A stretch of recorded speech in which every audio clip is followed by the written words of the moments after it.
My aunt forged documents and had me arrested all so she could take over my late parents' company. Here's how I uncovered her scheme and reclaimed my legacy. I was 28 years old when I thought I had finally reached stability, newly promoted to Vice President of Operations at my late parents' company, SecureLine Technologies. After our parents passed in a tragic car accident 2 years ago, I had poured myself into running their business ethically, while also honoring their memory. I believed I could carry on their legacy without question it, till the morning that shook my world to its core. The sun had barely risen when I awoke to the shrill shriek of my cell phone. A flash of dread shot through me as I recognized the hospital's number on the screen. My heart pounded as I answered. Voice hushed. "Is everything okay?" The nurse's voice trembled. "I'm so sorry. Your aunt found your mother unconscious at home. She's in critical condition." I bolted upright, panic constricting my throat. My mother had died in that accident, but my aunt had moved into the house and insisted on overseeing my mother's affairs. I raced to the hospital as my aunt, Linda, stood in the hallway, arms folded, a mask of contrived concern obscuring her eyes. She wrapped me in a tight embrace, forcing her sympathy as though it were her birthright. I barely registered her presence, consumed by dread that my mother, my only remaining family, might be gone. The doctor emerged, expression grave. She's stabilized, but in a coma. We don't know how long she'll remain unresponsive. My knees buckled, fear morphed into anguish as I staggered against the wall. 2 days later, after frantic prayers and endless waiting, my mother's condition deteriorated. That evening, I sat by her bedside, pressing her hand, whispering promises of company success and my undying love. My aunt hovered beside me, feigning sorrow, her hand cold on my shoulder. At the moment my mother took her last breath, I felt a hollow emptiness. Yet a suspicion flared in my mind. Why had my aunt insisted I stay away from running the company's daily operations this week? It was a small thing and excuse about medical paperwork, but now it felt ominous. The funeral was a blur of black clothes and hushed condolences. Family, friends, and employees of SecureLine Technologies filed past us, offering tears and memories of my parent. My aunt delivered a eulogy rich in platitudes about devotion and family unity, but behind every word, I glimpsed something cold, calculating. As I watched her tell the story of my parents' generosity, one that she had no part in, I felt my blood run cold. She had always envied their success, and now they were gone. A week later, I returned to the office to find a memo. Interim management, Aunt Linda, CEO. My breath caught in my throat. I clutched the doorframe, rereading the memo as though it were a foreign language. I knew our parents will left me as sole heir to the company, with provisions requiring my approval on any major decision. Yet the board handpicked by my aunt had already voted her in as head of the company. While I dealt with grief, shock, and betrayal surged, I steadied myself, reminding myself that my mother's will was unambiguous. I controlled the majority stake. That afternoon, my aunt called me into her plush executive office, now decorated in new cold furnishings that smelled of ambition. She congratulated me on my promotion, but her eyes darted to the legal papers on her desk. Changes to the company's bylaws, power of attorney shifting, and a new life insurance policy listing her as beneficiary. My uncle's passing had triggered a $5 million payout to Machiavellian, but now my aunt was making sure she would manage that windfall without my interference. I approached the CEO suite with trepidation, finding my aunt framed against the windows, gazing out at the city skyline. I reminded her of my parents' wishes. They wanted me to carry on their legacy. She turned, her smile a practiced mask. "You're grieving, dear. I'm simply helping the company navigate difficult times. Once you return to full strength, we can revisit your role." Her words hung like a threat. I realized that I was being pushed aside long before I suspected any wrongdoing. Later that evening, I dreamed of my mother's warm voice, urging me to stand firm. I woke at 3 a.m., heart pounding, and decided to review the company's charter again. On my home laptop, I scanned the files, the board composition, the succession plan, and a note in my mother's handwriting that read, "John handles the business. Aunt Linda supports as advisor, not decision maker." The contrast to the new bylaws was glaring. My aunt was rewriting the rules while I was distracted by mourning. At dawn, I called my trusted friend and CFO, Marcus, to a discreet meeting. at a quiet cafe. I shared my fears. Linda is sidelining me? I think she's planning to take full control. Marcus's brow furrowed as he pulled out his tablet, confirming that Linda had quietly replaced 3 board members with her loyal confidants. This wasn't just corporate politicking. It was a hostile takeover orchestrated by the woman I once called Aunt. Rage and anguish flared. I vowed to fight. Over the next 2 days, I tried to contact our corporate attorney, only to discover that my aunt had switched legal representation to a firm with ties to her own family. When I confronted Linda, she feigned innocence, claiming Mom wanted me to ensure stability. Yet her half-smile and shifting eyes told me she was hiding something darker. I realized I was utterly isolated at work, with no allies on the board and no legal counsel I could trust. That afternoon, the worst happened. Linda showed up at my front door with police at her side, 2 detectives in uniform, and 1 plainclothes officer. They presented a search warrant for my home, alleging evidence of embezzlement and corporate fraud, contracts signed in my name without board approval, wire transfers to offshore accounts. My jaw dropped as they cuffed me in front of Sarah and our 2-year-old daughter, Lily. My mind reeled. What evidence? I never touched a dollar illegally, but my aunt whispered to the detectives, "He's been shuffling funds for weeks." I have the proof at the office. Panic surged through me. At the station, they showed me a forged documenta contract bearing my forged signature, diverting $500,000 to a Swiss bank account. My protests that it wasn't my handwriting fell on deaf ears. I realized that my aunt had framed me to remove me from power, clearing her path to seize the entire company and its assets. The meager morsels of grief I'd still been carrying vanished, replaced by burning indignation mixed with fear for my family and future. Within hours, I was arraigned on charges of embezzlement, fraud,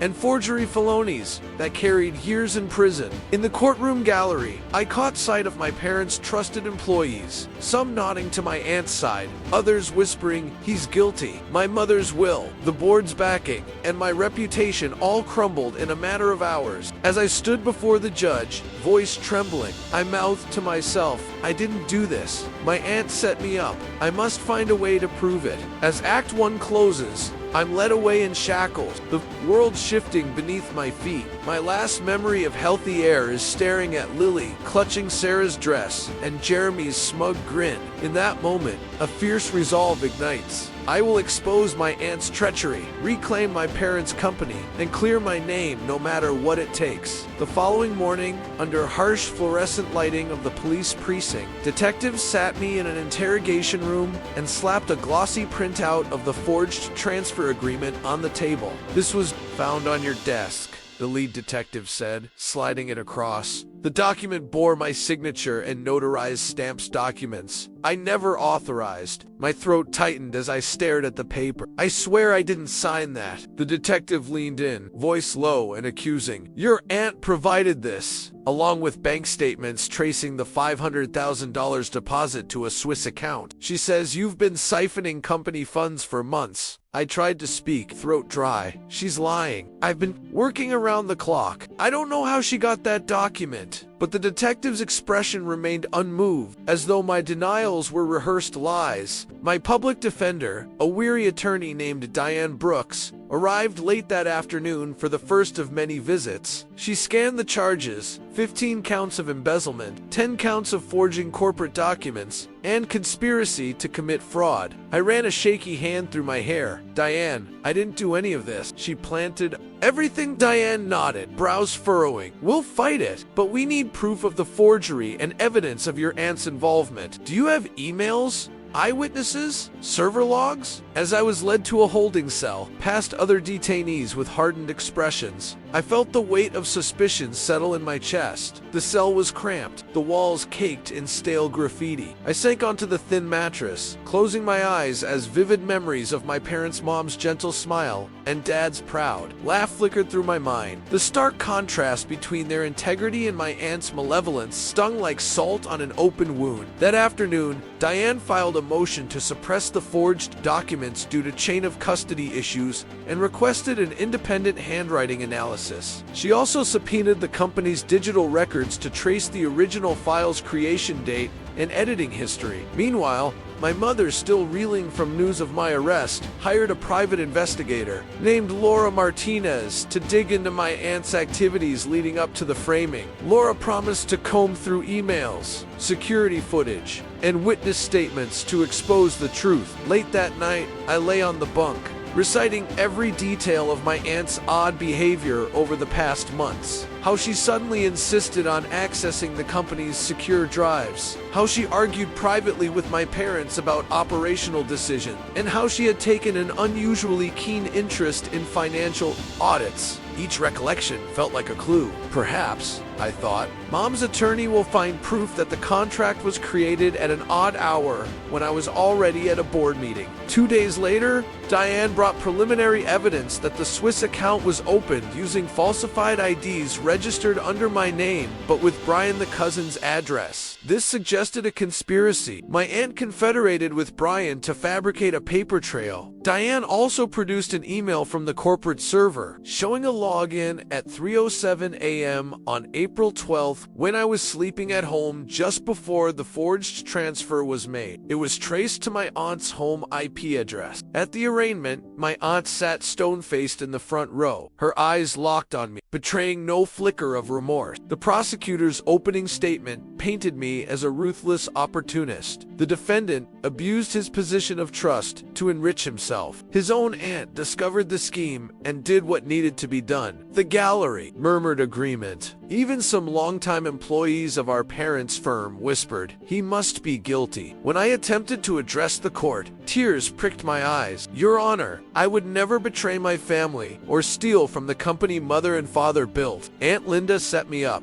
The judge raised a hand, expression cold. "This is a matter for trial, Mr. Jackson. Plea not guilty is entered. Bail is set at $500,000, cash or bond." My mother, watching from the gallery, bawled, pressing a hand to her heart while I was led away. That night, in the holding cell, I looked at the forged contract again in my mind's eye and whispered to the ceiling, "I will find the evidence that proves Linda's guilt. I will clear my name." I pressed the little cross my father had given me, clutching it tight as the fluorescent light flickered above. Despite the claustrophobia and despair, a spark of determination glowed within me. I would fight every step of the way. Over the next days, Diane worked tirelessly to obtain digital server logs. She discovered that my aunt's cousin, Brian, had accessed the corporate files during a time when he claimed to be attending a family birthday party, contradicting his alibi. Diane also reviewed surveillance footage showing Brian loitering near my office at odd hours in the week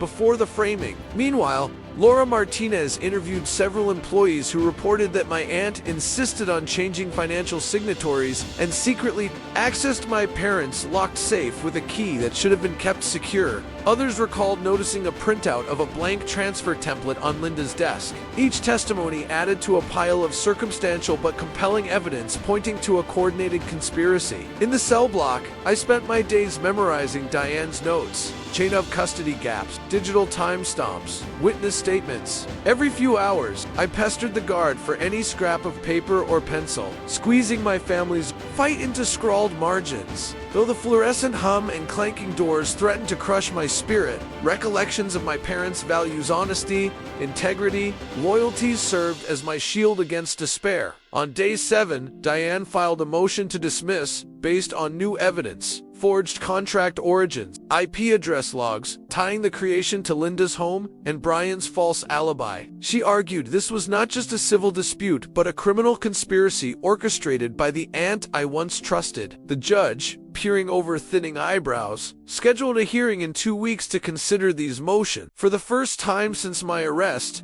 I felt cautious hope. As Act 2 closes, I stared out the tiny barred window at the sliver of sky above the prison yard. My mother's voice echoed in my mind, reminding me, "Your parents believed in justice, so must we." The sun filtered through the iron bars, casting a narrow beam of light on my bunk. In that beam, I saw a promise of redemption and whispered, "I will show the world the truth." The steel door to my cell clicked shut as I was escorted into the intake area. My wrists throbbed from the handcuffs that were now replaced by a sturdy orange jumpsuit. The guard pointed to my new home for the foreseeable future, a narrow bunk with a thin mattress, a metal sink attached to the wall, and a small small toilet in the corner. I inhaled shallowly, realizing the smell of antiseptic and old concrete would replace the fresh air of my backyard. That first night, sleep eluded me. I lay on the bunk, listening to distant shouts, keys jingling, and the constant hum of overhead fluorescent lights. My mind raced, visions of my parents' smiling faces, the betrayal in Linda's eyes, and Sarah clutching our daughter Lily's hand outside the courtroom. I pressed my back against the cold concrete wall, tears dripping silently onto my shoulder, each drop chipping away at my resolvent.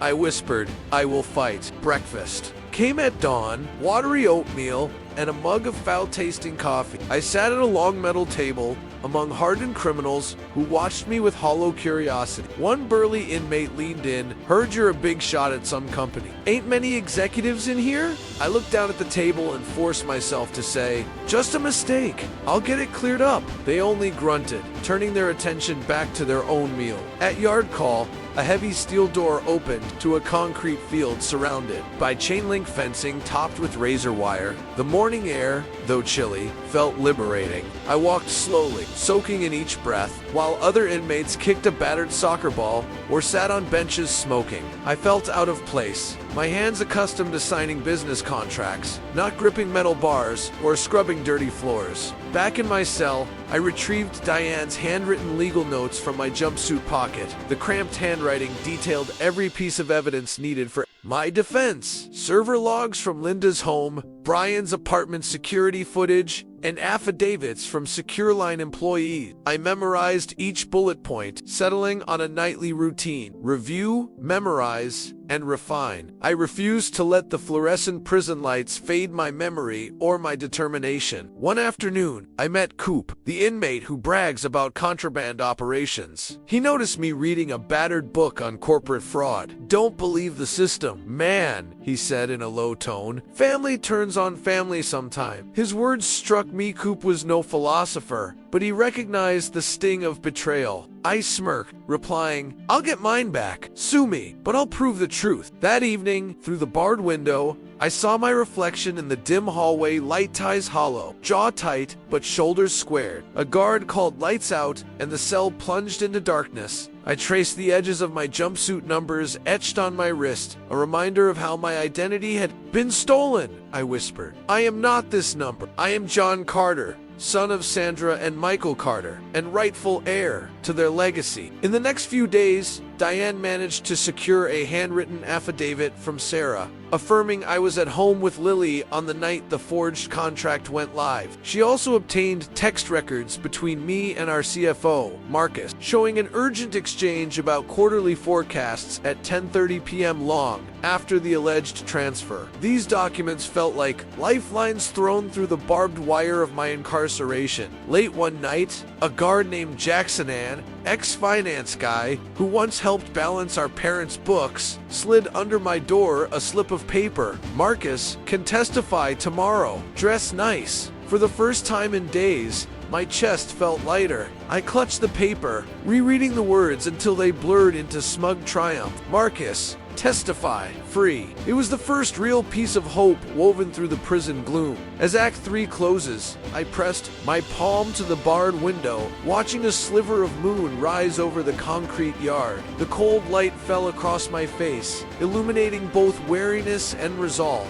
I whispered into the darkness, "Tomorrow, truth wins." With that vow, I closed my eyes, determined to greet the morning with unshakable conviction. While I languished in the cell block, my mother, Sarah, transformed overnight from a grieving widow to a relentless investigator. She enlisted our family friend, Laura Martinez, ex-FBI analyst with a specialization in white-collar crime. Together, they reviewed computer server logs from the company's cloud storage, discovering that the forged contract file was last edited at 3:07 a.m. on April 15th, hours when I was at home asleep, and when my Aunt Linda was known to be alone in the office. Meanwhile, Laura pored over the corporate email spools. She uncovered an email chain between Linda and Brian, the cousin dated the day before the forging. Linda wrote, "We need to have this ready before John sees the board's numbers. The inheritance is at stake." Brian's reply, Done. I'll have a notarized template by midnight. Their exchanged messages painted a clear picture of conspiracy in motion. My mother then drove to Brian's apartment complex with a subpoena in hand. She watched through her rearview mirror as Brian, suited in a tailored blazer, merged at 10 p.m., stepping into a sleek black SUV. Surveillance video from the building's lobby, captured by Laura, showed Brian carrying a briefcase labeled Patrick & Co. Notaries. The evidence log, April 15th, 2024, 10:15 p.m. Brokered, Notary Services, SecureLine. This suggested Brian traveled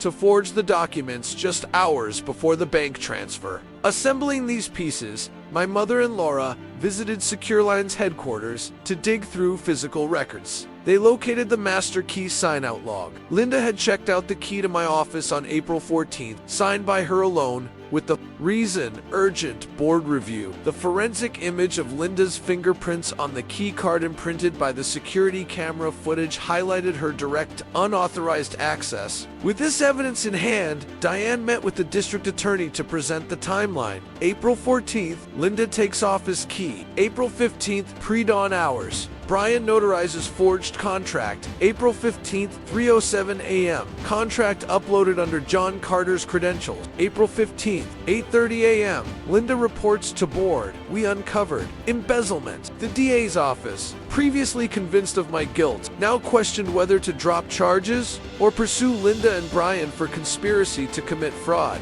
My mother also reached out to Marcus, our CFO, to appear on camera and testify. He recounted in a heartfelt interview how I had been in his home that evening working on financial projections for a new product line. He produced marked up drafts in my handwriting with timestamps on every page. He swore John stayed until 1 a.m. drafting those numbers. There's no way he drafted or signed that contract while at my place. Simultaneously, Diane collected affidavits from multiple SecureLine employees who recalled Linda's sudden insistence on holding late-night management meetings before the forged contract appeared. They vividly remembered seeing Linda working alone in the executive suite well past midnight on April 14th. One security guard testified under oath. I saw her through the night. John was the last person I saw walking out the lobby around 9 p.m. With all this assembled, Diane filed an amended motion to suppress, adding exhibits E, F, and G, email exchanges between Linda and Brian, notarized lobby footage, timestamps, and employee shift logs. The exhibits collectively prove that Linda had both motive securing the inheritance and the means to forge the contract. Without my knowledge, as the date of the hearing approached, I spent every spare moment in the prison law library, studying forensic accounting principles and how to cross-examine witnesses. I practiced my testimony in my bunk, pacing in the tiny space and reciting. I was home with Lily. I had no access to digital systems after 6 p.m. My aunt orchestrated every step. Each internal rehearsal steeled me for the coming courtroom confrontation. The night before the hearing, Diane visited me in the holding cell, her voice a calm anchor in the storm. She laid out the evidence board on the desk. We start with timestamps, then the fingerprint analysis, then the third-party notarization timeline. By the end, the jury and judge will see there was no way you could have committed this crime. I nodded, swallowing the lump in my throat. Thank you. I couldn't do this without her. Meanwhile, my aunt remained confident and composed, publicly feigning concern for the company's stability, while privately working with Brian to widen her influence among board members. Behind closed doors, she whispered to other executives, "Once John is out of the picture, the company is ours. We'll expand into Europe and Asia." Her machinations would soon collapse under the weight of truth. The morning of the hearing, I was escorted into the courtroom wearing a clean-collared shirt. My mother sat behind me, clutching a folder of evidence, while Linda entered with Brian by her side, both wearing taut smiles that masked their fear.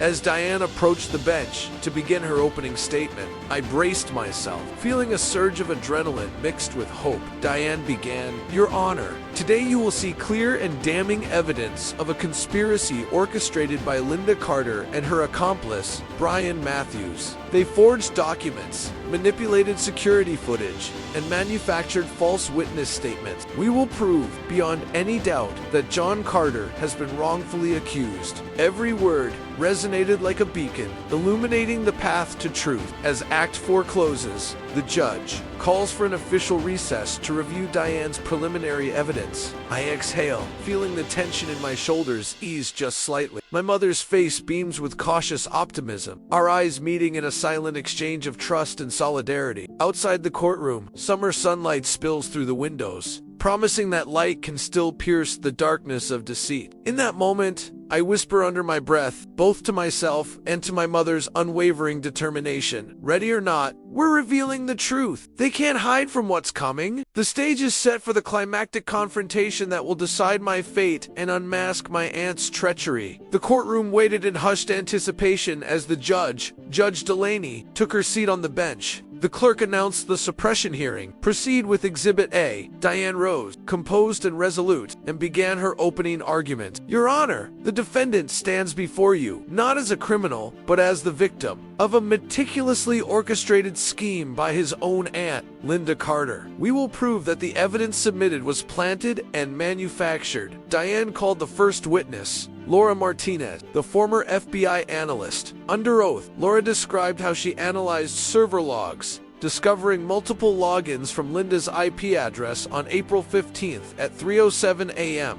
Logins that corresponded exactly to when the forged document was uploaded. Laura presented screenshots of the server's admin console with highlighted timestamps. The judge leaned forward, eyes narrowing as she studied the evidence. Next, Diane introduced Exhibit B, video footage from the coffee shop security camera, verifying my alibi. Marcus, who appeared via closed-circuit video, testified that I arrived at his apartment just after 11 p.m., remained there until early morning, and sent him email drafts at 11:45 p.m. with my corporate signature. The monitor displayed a freeze frame of Marcus's living room, my image clear on his couch wearing a bathrobe, proof that I was nowhere near my aunt's office at that critical hour. The prosecution attempted to object, claiming the coffee shop footage was irrelevant, but Diane countered with case law. Relevance is established when evidence disproves essential elements of the state's allegation. Judge Delaney quietly weighed the objection, then overruled it, stating the alibi is material. Continue. As Marcus's words echoed through the courtroom,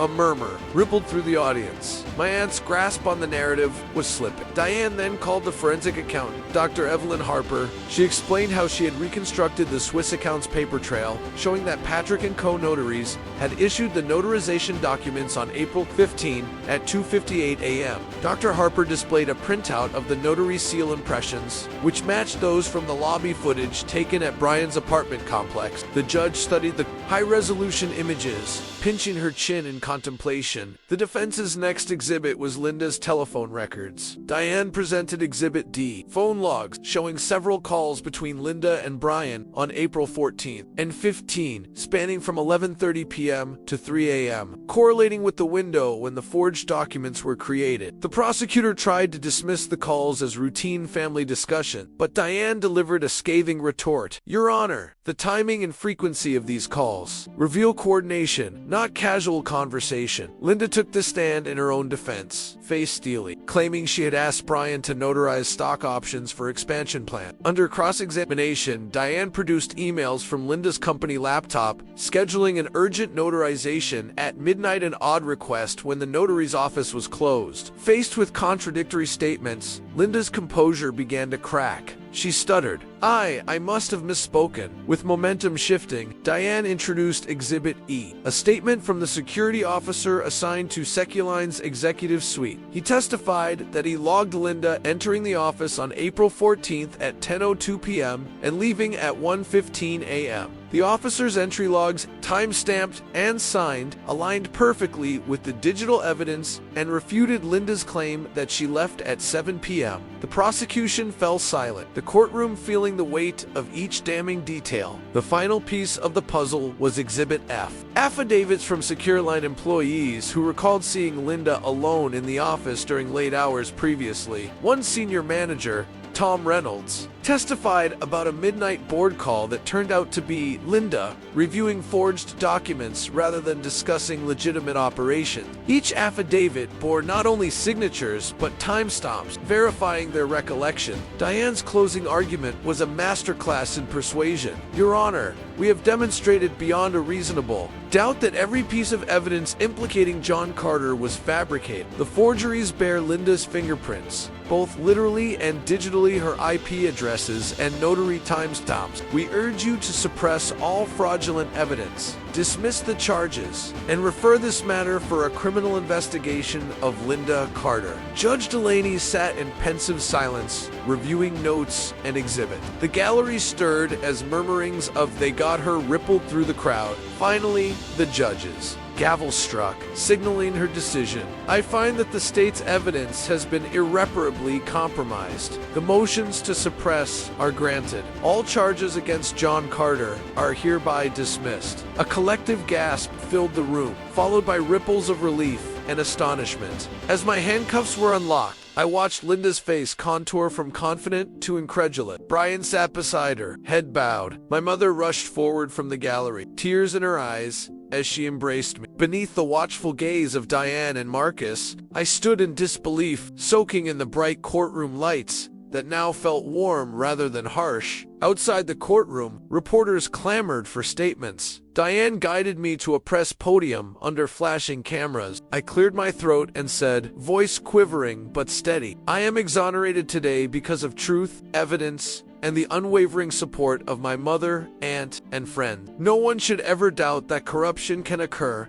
even within a family. I will work to ensure no other family endures what mine has. Linda and Brian were promptly taken away in handcuffs, booked on charges of conspiracy, forgery, and embezzlement. Watching them escorted out, I felt a mixture of vindication and sorrow for the family I had lost. Yet justice had been served, their betrayal exposed, my name cleared, and SecureLine Technologies back under rightful management. As Act 5 closes, I take one final look at the courthouse. Steps sunlight, illuminating my face, free at last. My mother's hand in mine. I whisper, we did it, Mom. We got justice. The camera pulls back to reveal the bustling city beyond, symbolic of a life reclaimed and a legacy preserved. In the wake of my exoneration, I returned to SecureLine Technologies as the rightful CEO, a role my parents intended for me all along. The office, once cold and clinical, now felt like home again. I removed my old desk's dusty papers to make room for fresh plans, new product initiatives, ethical guidelines, and a comprehensive audit to ensure no trace of Linda's sabotage remained. My first board meeting post-exoneration was emotionally charged. The remaining directors, those loyal to my parents, stood and applauded as I entered. I opened with a heartfelt tribute. My parents built this company on integrity. Today, we reaffirm that legacy. Some board members exchanged teary glances. I remembered their quiet support during the dark days of my arrest. Meanwhile, Family Integrity Foundation, the nonprofit my mother and I founded, held its inaugural gala in a downtown event hall. We invited families who had endured wrongful accusations and experts in forensic science, law, and psychology. My mother took the stage, voice echoing through the room. Too many families face betrayal and injustice. Together, we'll ensure that no one suffers alone. Her words drew a standing ovation, reminding everyone that the fight for truth extended far beyond corporate walls. In the following weeks, I led SecureLine to release a public statement outlining the case's details and reaffirming our commitment to transparency. We published an independent audit report demonstrating how Linda had manipulated financial controls. The CEO's office was repainted in soft tones, symbolic of a fresh start, and new security protocols were implemented. Dual authorization, sign-offs, real-time financial monitoring, and forensic accounting. Reviews every quarter. I visited Laura Martinez's office where she had served as an unpaid liaison during the investigation. To thank her personally, her walls were adorned with commendations and certificates. She offered me a warm cup of coffee. Your case reminded me why I became an investigator, she said. Truth deserves a voice. I nodded, expressing my gratitude, vowing to support forensic training programs that might help uncover future conspiracies before they tore families apart. At home, My daughter Lily, now aged 3, ran into my arms as I walked through the door. Sarah greeted me with a warm smile. "Welcome home, Dad." In that moment, all the years I'd spent behind bars fell away. I scooped Lily up, relishing her giggle, realizing that my fight wasn't just for myself, but for my family's future. I kissed Sarah's forehead, filled with gratitude for her unwavering faith. One afternoon, I returned to my parents' gravesite, placing fresh flowers and whispering, "I did it, Mom and Dad. I kept your memory alive." The wind rustled through the trees as though acknowledging my words. Standing there, I felt their presence guiding me to rebuild, not just a company, but a life anchored in authenticity and love. In an office corner of SecureLine, I displayed a framed copy of the judge's dismissal order. It sat beside a photograph of my parents in happier times, beaming at their children. Whenever I faced a tough decision, I glanced at that wall, remembering why I fought, to honor their values of honesty and compassion above all else. I also took up public speaking, sharing my story at legal seminars and corporate conferences. On one stage, addressing a room of young executives, I said, "Beware of blind trust. Even those we love can betray us when greed and ambition overshadow loyalty. Implement checks and balances both in business and in life." My words resonated. My tale had become a cautionary lesson on the perils of power and the strength of truth. As months passed, SecureLine flourished under ethical leadership. We launched a new cybersecurity product inspired by the hacking attempts Linda orchestrated to destroy digital evidence. Marcus, now promoted to CFO, led the initiative. Each product we deployed carried a subtle nod to our ordeal. Guardian Suite, protecting your legacy. Customers praised our transparency, and the company's stock surged. Meanwhile, Family Integrity Foundation expanded its reach, partnering with legal aid organizations to provide grants for families embroiled in wrongful family disputes. My mother and I traveled to panel discussions across the country, meeting parents who had been falsely accused and promising them hope. Each tearful embrace reminded me that our fight had bridged countless strangers in solidarity. One evening, I sat on the porch of my parents' home, the same porch where my aunt had once seemed so benign. Now, it felt like sacred ground. As the sun set, I held Lily in my lap, telling her stories of her grandparents' kindness and her father's resilience. Her wide eyes mirrored mine, filled with wonder. I realized that I was passing down not just wealth, but the gift of truth and integrity. SecureLine's annual shareholders meeting was a triumphant affair. I addressed investors. Our journey has been painful, but it renewed our commitment to ethical leadership. Under my watch, we will build not just a company, but a community of trust. The applause that followed felt less like celebration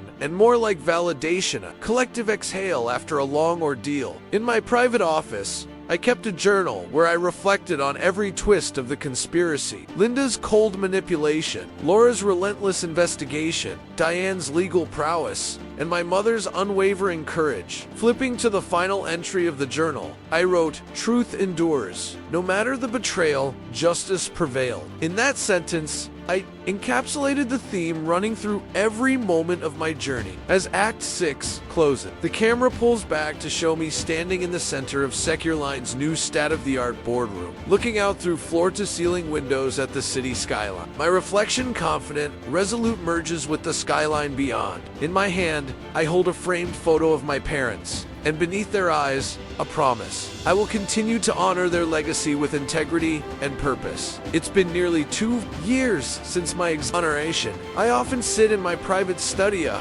cozy, book-lined room overlooking the family garden, and reflect on the whirlwind journey that began with my aunt's betrayal and ended with both justice and rebirth. I keep a memorandum on my desk. Integrity is the soul of legacy. It's a daily reminder that true wealth lies not in assets, but in the trust we cultivate. Every morning, I write a gratitude list. First, my parents' wisdom that guided me. Second, my mother's fierce love. Third, Diane's unyielding legal acumen.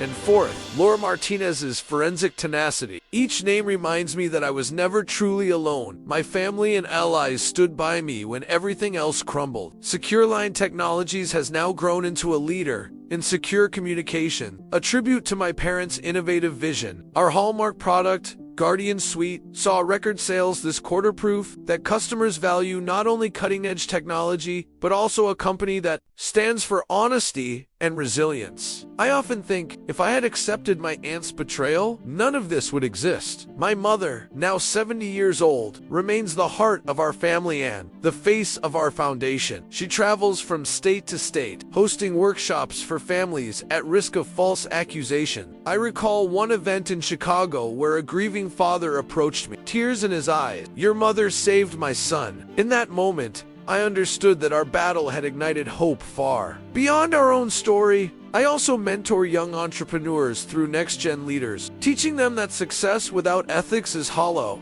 In one memorable session at a prestigious business school, I said, "Your true legacy will be measured not by profits, but by the integrity of your action when no one's watching." The students listened intently, scribbling notes. Some approached me afterward, thanking me for highlighting the intangible value of ethical leadership. Home life has also flourished. Sarah and I celebrated Lily's 5th birthday in the family garden, surrounded by friends and relatives. We laughed as Lily chased balloons, the air filled with joy. My Aunt Lindod, the architect of my downfall, was absent, banned from attending by court decree. Instead, I felt the presence of my parents in the warmth of sunshine and the laughter of our daughter. Each year, on the anniversary of my mother's passing, I visit her grave with fresh flowers. I whisper, "We did it, Mom. Our family's name stands unblemished." I tell her about SecureLine's latest innovation, my philanthropic endeavor, and Lily's first day of kindergarten. Standing there,